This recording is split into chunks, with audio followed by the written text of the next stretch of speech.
Well, that didn't take long. It looks like Stellantis is going to shut down the building that Iacocca said was paid for by minivans. And all the people that work there are out of a job.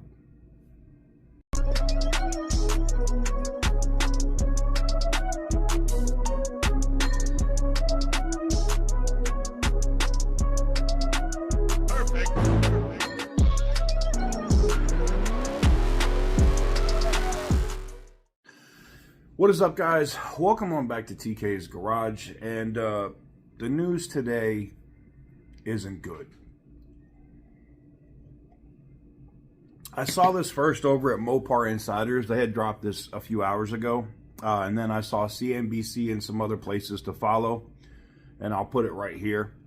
Stellantis to offer broad buyouts to U.S. salary workers, warns of possible layoffs. No, there's no warning. Basically, the employees, and I got like 30 plus emails this morning from people that work in that building. And their supervisors and other people are basically saying, you're either going to take this buyout or be out of a job. And that's it. All of this comes on the heels of the disastrous operational moves and just running the company into the ground that Carlos Tavares, the CEO of Stellantis, has done. Single-handedly destroyed an extremely profitable merged company. And now he's looking for scapegoats. He wants to cut more costs. He wants to cut more employees. He wants to close U.S. headquarters. And that's guaranteed going to happen. The people that are there, it will be interesting. I don't know who would buy that. Maybe BYD buys it, where they're making an actual bid and a push to take over Chrysler itself. There's some other news that we got in this morning that I'm trying to tamp down and verify about Maserati and, what Ferrari's doing over there. So that's interesting. But it's this is a sad day if you've worked there. I mean, there's people that have been working in that building for 20 plus years, man.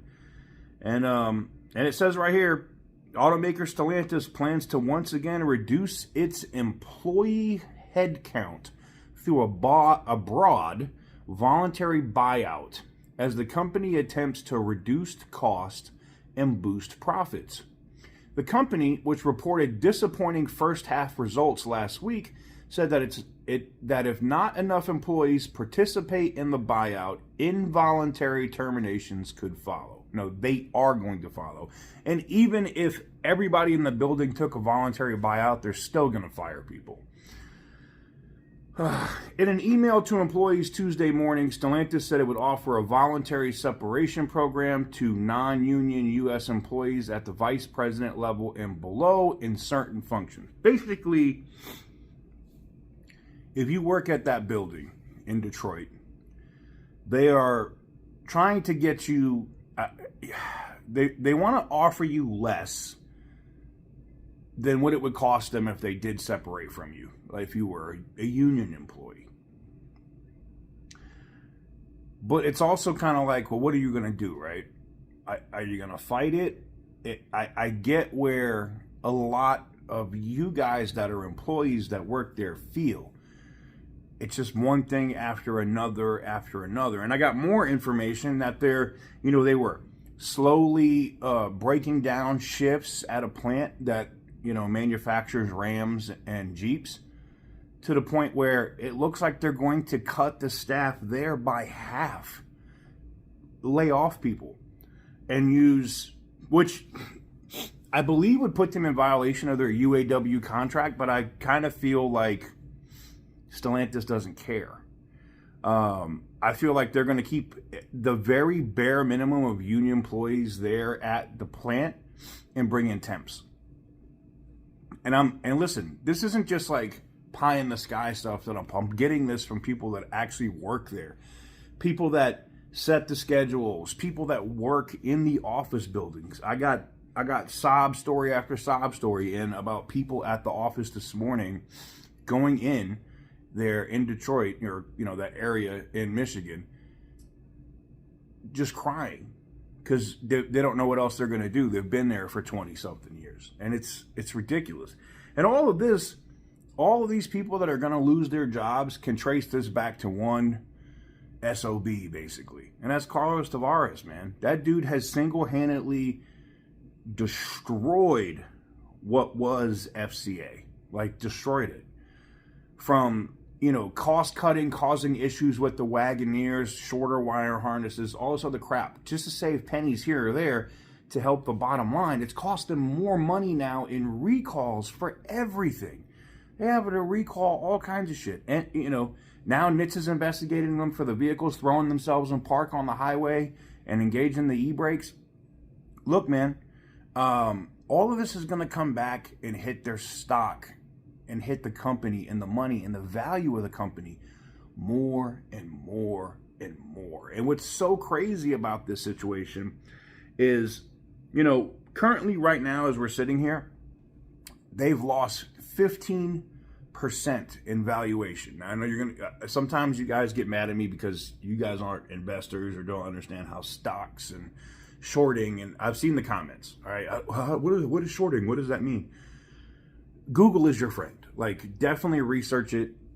It could be beneficial to you to educate yourself on that kind of stuff. But I will say this, losing 15% of your valuation of a company in a week, every single day this week. We're coming into Tuesday, and since Wednesday of last week, Thursday, Friday, off hours trading, Saturday, Sunday, coming Monday, Tuesday, every single day since those earnings have posted, Stellantis has had a negative day.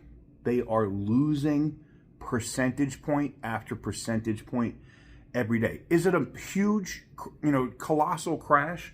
No. I mean, let's look at what it was in real time. And right now it's at $16.75. It's down $3.04 or 15.36%. So 15.3%, right? Or if you're going to round it up, 15.4, right? So almost 15.5% of your value of your company, billions of dollars, gone. And the board has to ask themselves, how long do we stay tied to this rock that is rapidly sinking to the bottom of the lake before you're not going to be able to surface? You're going to get stuck at the bottom of the lake and your company's going to drown.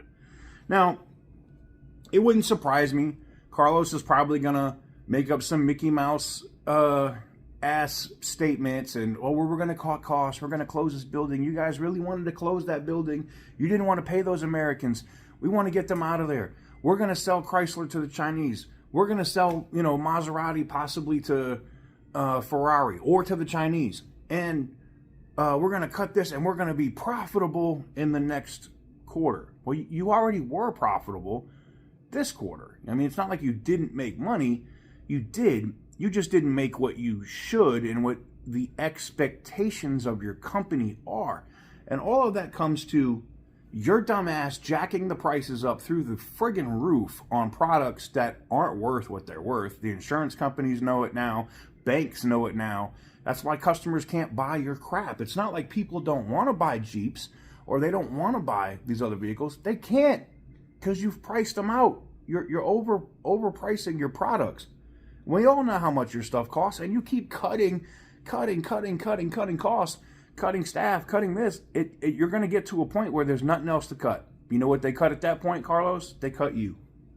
And that's what's going to happen. Anyways, let me know what you guys think in the comment section down below. This just really hurt to see, this morning I'm getting up and I'm reading this stuff. And again, major shout out to Mopar Insiders. If you don't follow them on Instagram or go to their website, great news if you care about Mopar news or whatever. They're usually ahead of the curve over there, so definitely go check them out. But yeah, man, this sucks. This absolutely sucks. And I feel bad for the employees, and I keep getting emails. I keep getting emails from people going like, is there anything we can do? Like, people just seeing the takeover videos from where we're talking about buying up enough stock to have a voice to be able to do something at Stellantis. And yeah, it's all bad, man. This entire situation sucks. And it's all, like I said, it's all on Carlos Tavares' head. He did it. Nobody else. Anyways, let me know what you guys think in the comment section down below. Give this video a big thumbs up if you like what I do. Hit the subscribe button if you haven't already. Go check out the second channel, TK's Garage 2, if you miss my auction content or car rebuilds and stuff of that nature. It will be over there. And until next time, stay petty, my friends.